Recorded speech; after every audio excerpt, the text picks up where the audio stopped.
It's Ivy Slater, and you're listening to Her Success Story Podcast, a show where gutsy businesswomen share their success journey.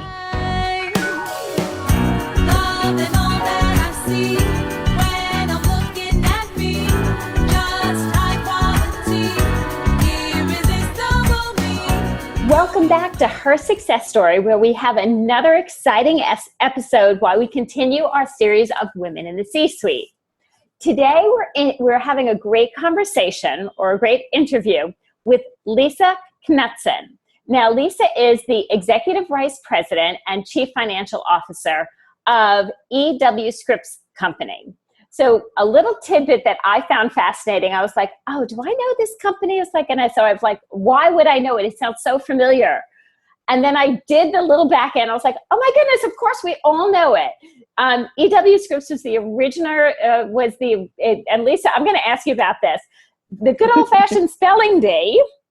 And thrilled to say that you're also, you guys started Stitcher and own all of that. And that's where Her Success Story, it's one of the platforms we're on. So this is a great. Very personal, it became personal really fast of getting to know you. Yeah, that's great. So thank you so much. You're so welcome. Your background, you're an accountant. I guess you graduated, you went the Arthur Andersen route, which I had my own friends who went the Arthur Andersen route. I'm going to probably guess it could be in the same kind of sphere of times. Yeah. How do you become Executive Vice President and CFO of Scripps? Where and how did this happen? Yeah, I'm asking myself that. Actually, daily, right? Yeah, daily. I started my career in public accounting and, was an accountant by education and thought I would really spend my entire, career either in public accounting or doing something along those lines. And, within a couple of years of being there, I got pregnant with our first child, and I ended up leaving after she was born. And it was really because I didn't necessarily see a role model and someone that I could point to in terms of leadership at the firm, either male or female, that would, I said, that's sort of not a life that I want. And so I decided to leave, and I went to work for a small up-and-coming environmental consulting firm as the CFO, so sort of taking a pretty big risk from what I was doing to working in an environment that I, had not necessarily worked in, and I loved it. I thrived there. I spent 7 years there, and did a lot of great work. Had 2 additional children during that time. Yeah. And so is this a mother of 3 we're talking to? Mother of 3, yes. Mother of 3. And it was during that time that once we, we had our second, my husband and I really made the decision that one of us would probably or should be home.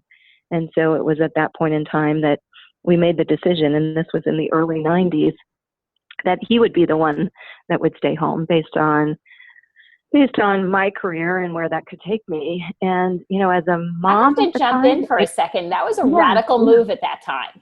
Oh, it definitely was. I mean, he was, really an original sort of Mr. Mom. I mean, it was just very uncommon. And he used to joke all the time that he was, certainly a, not someone that people wanted to sit next to at a dinner party because, typically you talk about sports and what you do for a living, and no one wanted to talk to a stay-home dad that really didn't watch sports. So, so he had to be very comfortable in himself to be able to do this. And in some ways, he and I both came from families where our mothers stayed home at least part of the time.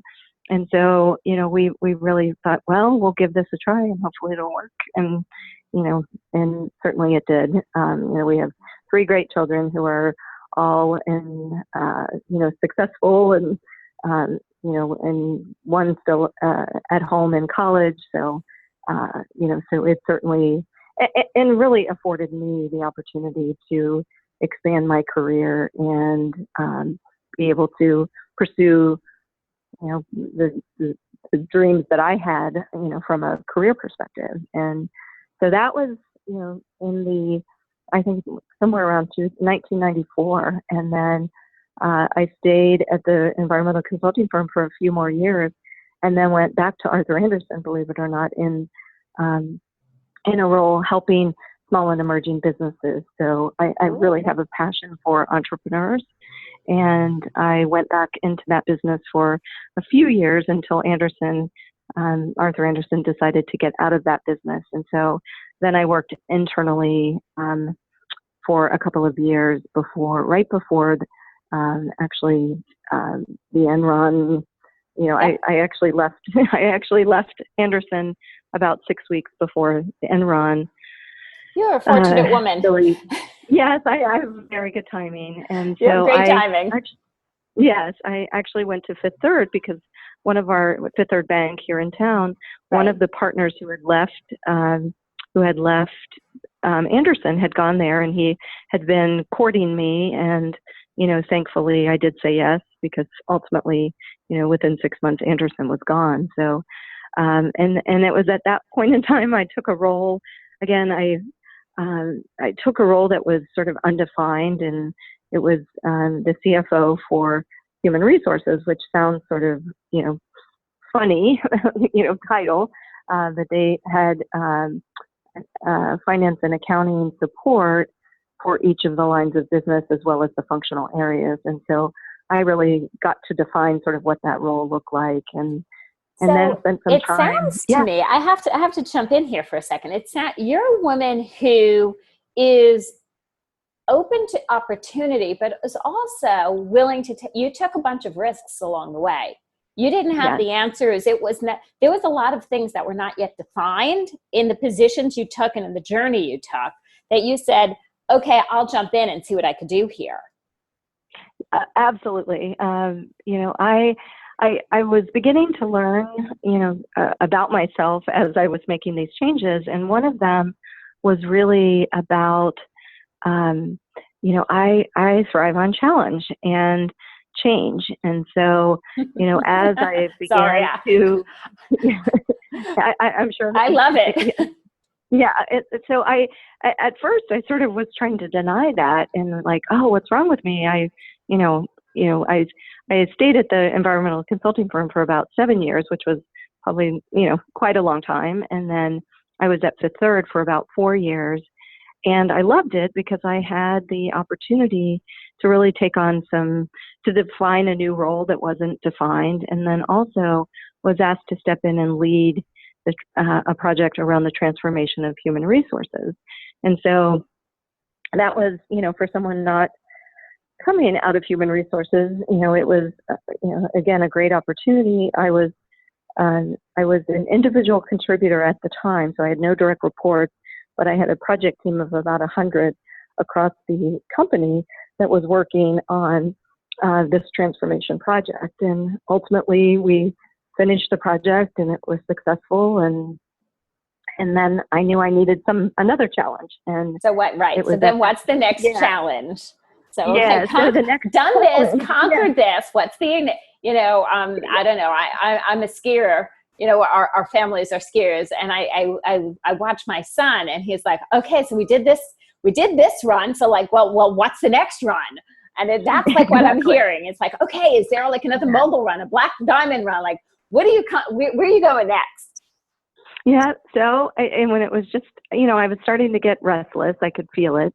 And I happened to run into a consultant that we actually had used in town. She ran the office of Towers Perrin, and she said, "Oh my gosh, I can't believe I ran into you. I was just talking about you yesterday." She said, "I don't know if you know it. I left Towers, and I'm now at Scripps. And I was just saying to someone, I wonder if I could convince Lisa to come over to Scripps and do the same thing that I did at the Third there in terms of helping to lead an HR transformation." And I said, well, let's talk about it. And sure enough, at the time, Scripps was what I call Big Scripps. So it was a company that was made up of 5 different divisions, including what you know of today. So we have television. We also had a digital, a digital division. We also had newspapers, and we had United Media, which is a licensing and syndication business, and we had the cable networks. And so you may or may not know that Scripps, the EW Scripps Company, birthed the cable channel HGTV. So it was so it was the one of our employees who later became CEO was the founder, of that business, and later the Food Network, and then all the other iconic channels like DIY and those sorts of things. So I joined, I joined a company, really not knowing at the time that was a company that was, that reinvented itself constantly. Which was perfect for your MO who loves a good challenge. Something new consistently and likes a challenge. And what I'm loving is you know yourself. You have gotten to know yourself over time. Yes. And I would say that is like really key advice for women, because it does, you do change over time, and what you value as an individual. I think there are aspects of your values that never change, right? So, respect or kindness or compassion, those may never change, but there are aspects of what you need at the time, maybe when you're entering your career versus now, almost 30 years into my career, what I value today is different. Those core values are the same. It's things like, making a difference in purpose that, that I may not have been able to articulate if I were my 22-year-old self, that at some point in time it has to be more than just, loving the work that you do. I say I'm motivated by three things: challenge, change, and purpose. And I want to make sure that whatever I do is making a difference in the world. It may be in the work that I do at Scripps. It could be in the work that I do outside of Scripps. So let's talk about that for a second, because I love what you're talking about here. So you're motivated by challenge, change, and purpose. And, I didn't even get it, because I always a bio's online, God bless them. You all can go read Lisa's bio, we'll put the link in the notes. Because I'd rather talk to you. But as you go down, you're a board member for TriHealth as well as Bethesda Inc. You've also served as chairperson for Grants Committee. You're a board member for Talbert House and Camp Joy in Cincinnati. You're involved in the United Way and so many things. So let's talk about this woman who doesn't, mom of three.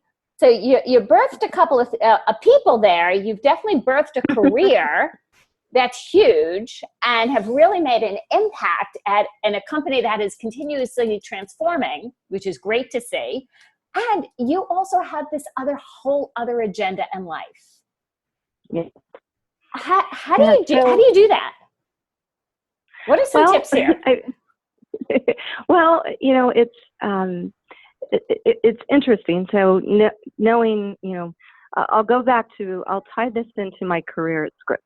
So, I joined back in 2005, and then 2 years later in 2007, the company made the decision to spin off Scripps Networks into its own publicly traded company. And I was asked to lead that project, which was really terrifying at the time, because it was a project that was going to be very high visibility, right? We announced in October of 2007 that we wanted to separate in July of 2008. And then, leading that project, if we failed, it would be a very public failure. Got it. And so I decided to say yes, which was, I said, well, I'm either going to be successful or go down in flames. And luckily we were successful. And it was at that point in time that Rich Bainey, our CEO, asked me to be on his leadership team staying with Scripps, so not going with Scripps Networks, and running HR. And And I think the irony of that was I'm not an HR, professional by background. Right. Here comes the accountant into running an HR department. Are we running it by the numbers? Or are we running it by the people? Well, and I was really running it by the people. And so I told him, I said, I would love to be your HR person, but I'm your business person first, and really your HR person second. I will approach running this with the best interest of both the business as well as the employees. And so I was really in that role for about 2 years, and a little over 2 years, and was asked to then take on additional responsibility. And that's when I became CIO. So you can see my career at Scripps mirrors very much my, I've been able to take on new responsibilities and new challenges all within Scripps. And just when I start to feel like, this is like, I've got this humming, I've got HR is working great, and these new functions and creating new functions, here are working well, then I decide, I've either got to go find something new to do somewhere else at another company, or I need to find something outside of Scripps that is going to fill my that next mountain that you need to conquer. Yes, exactly.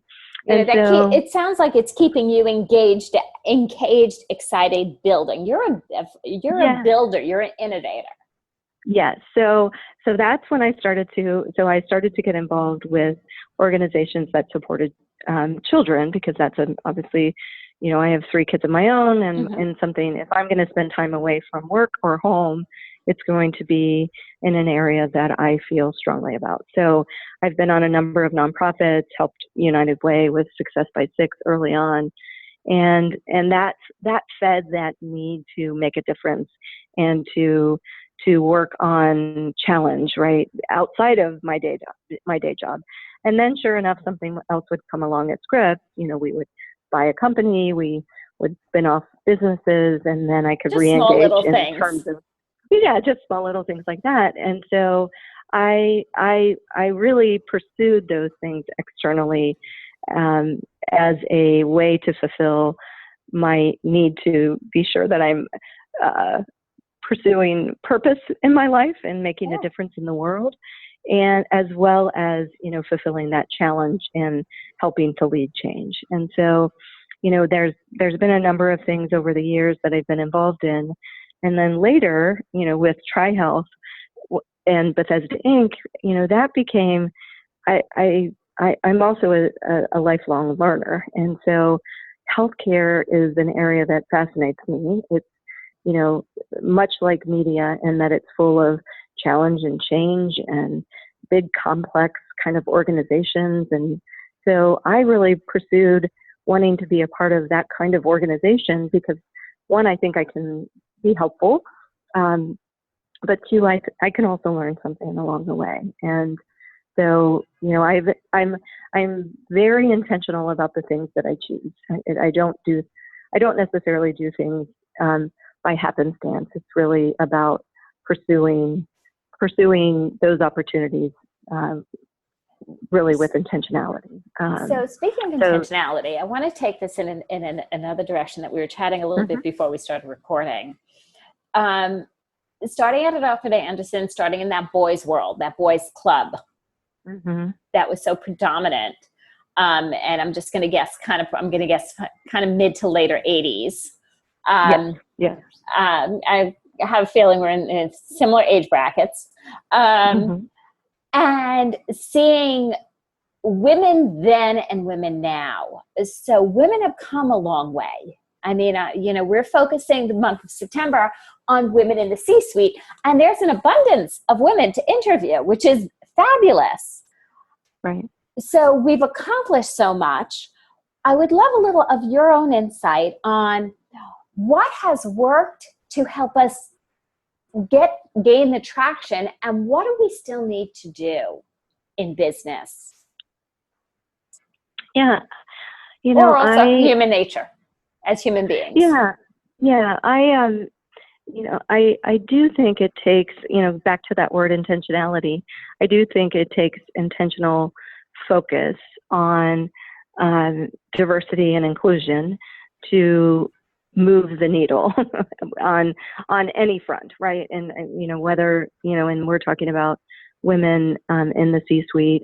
I do want to touch on, at some point, women not just in the C-suite, but women as in the boardroom as board of directors, because that's been a focus of mine. Yeah. So it does take, unfortunately, it has taken men who have been willing to, and I would put Rich in that camp for me.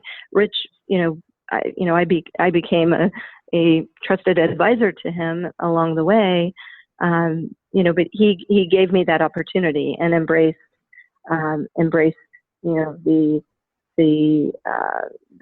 skills that I brought to the organization. And, I certainly had to perform, but he gave me the opportunity to be able to do that. So some of it is that I do believe, we as women owe it to other women to support and mentor and to pay it forward.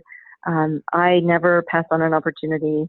I do some speaking with some of the chamber events, and I love to have coffee with young women or to spend some time mentoring, because, anything that I can pass along to make it just a little bit easier for them, is, I feel like my obligation and something that I have to do as a part of, the role that I've been fortunate enough to have, or the roles that I've been fortunate enough to have. And I think, part of it is also, I have a husband that was willing to put his career, on hold or to set it aside in order for me to be as successful as I am. And I think those are conversations, I can point to a handful of women today that I know that are in the exact same situation that I was in, whose husbands, they decided would stay home while they pursued their career. And because there is a lot to balance, and there's a lot that you have to give up as a working parent, either male or female. And creating that team, my job was, we always used to tell our kids, dad's job's way more important than mom's, because, dad's home and making sure that, the kids are getting what they need, and mom is, out making a living, but certainly, important, but not as important as dad's job. So, I refer to things, Lisa, as opposed to, I was just speaking about this on another interview earlier, is opposed to work-life balance that I think people struggle so with. And, just try to be balanced on a seesaw for an indefinite period of time. Something's going to go up or something's going to go down. In looking at that, though, in work-life priority and raising my kids in New York City, and both my husband owning one business, myself owning another, it became work-life priority. And there was many a day that, the business, I didn't develop certain businesses that were clients that would have been a 7-day-a-week client. Yeah. And I stayed with clients that could be a 5-day-a-week client. And some other printers like, Ivy, you should go after this, this whole area. And I was like, guys, do you see how many nights you're on press? And do you see how many weekends you're working? Not doing that. I'm doing this my way, and so I believe in, one thing you said earlier is truly understand your own priorities. Understand what's important to you, your life, how you're designing it and pulling it together. Yes. Well, I will tell you, so this is, and I tell this to a lot of young moms, when my husband first started staying home, I went through a period of resentment and guilt, and, I'm still, I'm now a grandmother, so now I always say I have grandma guilt. So, so I certainly had working mom guilt for many, many years, but I decided, at one point in time, I told myself, you know what, I'm really being selfish. I'm like, we are so fortunate that we are able to have someone home. It really, at the end of the day, it shouldn't matter. I had to sort of have that talk with myself that I'm being selfish. It doesn't need to be me. And then I also decided what were my sort of non-negotiables. So, I took off every year for my kid's birthday, every single birthday. And even when they were in school, up until a certain point, I would go to school with them, and I would help the teacher as a parent aide for that day and spend the day with them. And that was something I was always going to do. And that, that was your priority. That was my priority. I always went to their parties, right? So they'd have holiday parties at school, and I wasn't going to be a room mom, but I could show up for their parties, on certain holidays.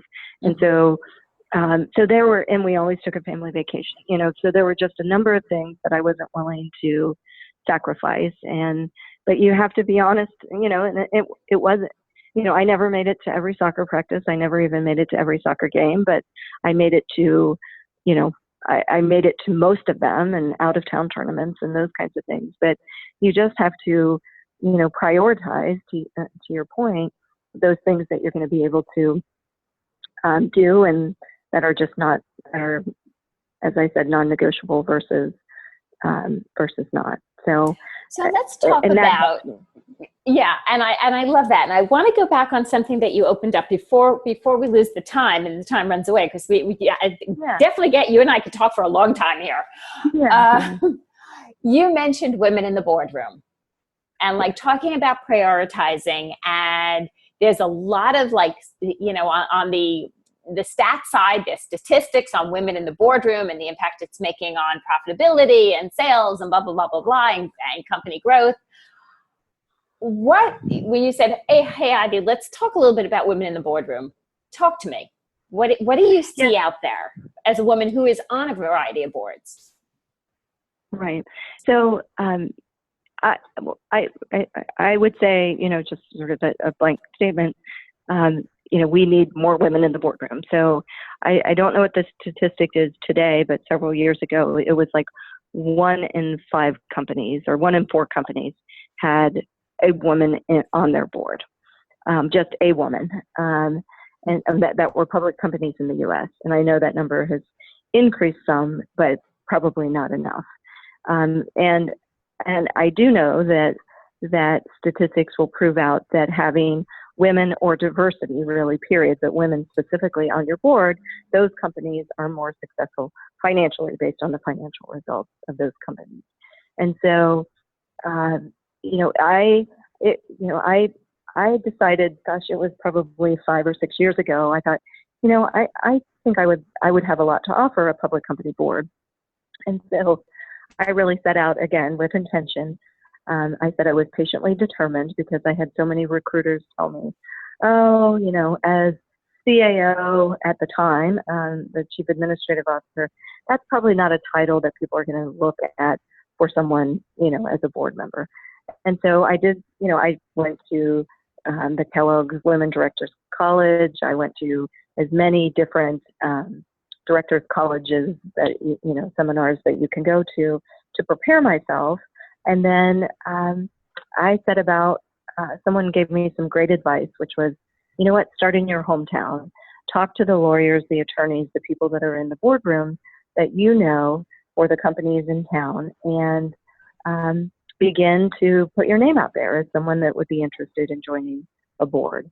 And I bought a lot of coffee and breakfast over the years, and lo and behold, I got a call one day from someone, one of my network, another female who had given someone my name, and certainly met the criteria that they were looking for, and ultimately interviewed, and then ended up being asked to join the board.